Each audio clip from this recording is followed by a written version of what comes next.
Nearly 20 years ago, the Cartoon Network series Samurai Jack premiered on television.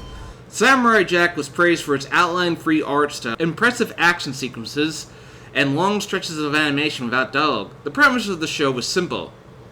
A samurai from feudal Japan's life has been turned upside down by the return of Haku, who unleashed an unspeakable evil.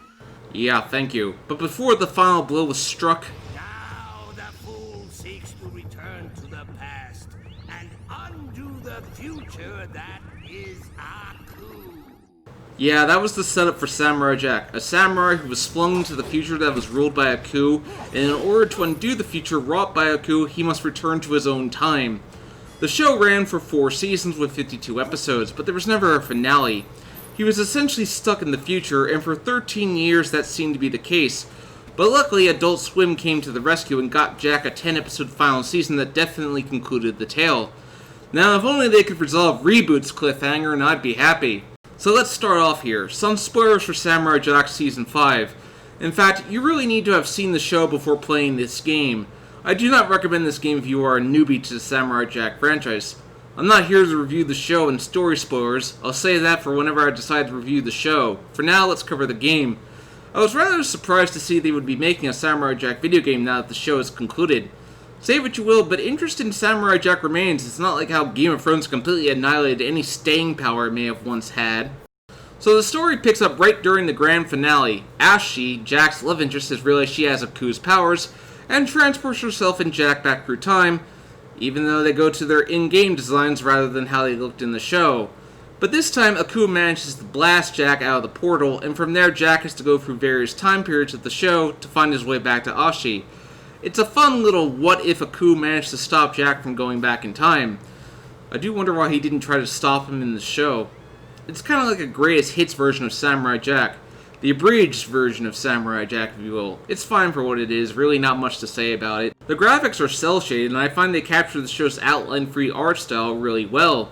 The voice acting is top-notch, with Phil Lamar, John DiMaggio, Tara Strong, Greg Griffith, and more returning from the show to reprise their roles. Never go non-union, otherwise the old saying is true, you get what you pay for. One little touch I like is that the more damage Jack's health takes, the more damage his clothing will become.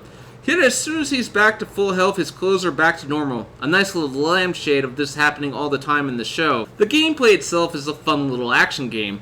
Jack has a variety of weapons he can use. His sword, various melee weapons he can steal, ranged weapons like a bow and arrow, or guns, or whatever you want. Or you can use your bare fists. Jack is quick to adapt to the future. I always wondered what year it was Jack got sent to. The perspective often changes from 3D to 2D, which really highlights the backgrounds of the game. Of course, there's Samurai Jack's wonderful supporting cast of characters that really make the universe feel alive. It's not too deep, but I find the combat serviceable enough. I like doing the super attacks as they all have various degrees of usefulness. Especially the fist attack. Oh man, that annihilates people. It's not too long of a game.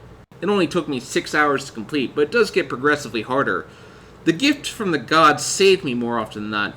Or I managed to defeat a boss just when I was about to die. And I must admit, I got really tired of fighting this guy multiple times. Jack can upgrade his skills, and I find them all useful. There's also collectible items that give you the true ending, and I won't say what it is here. All I'll say is that it's definitely my canon ending now. So I did enjoy Samurai Jack Battle for Time. It's a perfect little distraction. It captures the feel and look of the show really well, but I do not recommend paying full price for this game. Wait for a price drop. Get it for around $20 and then enjoy it. But for any fan of Samurai Jack, this is the game you've been waiting for. If I did ratings, I'd give it an 8 out of 10. Anyway, I hope you enjoyed this quick little video. It's the most I can do until I get my computer desk in. Still waiting on that, IKEA. Thanks for watching. If you like this video, please hit that bell, like, and subscribe button. If you want updates, follow me on Twitter or join my Discord, which are provided in the description below. See you next time.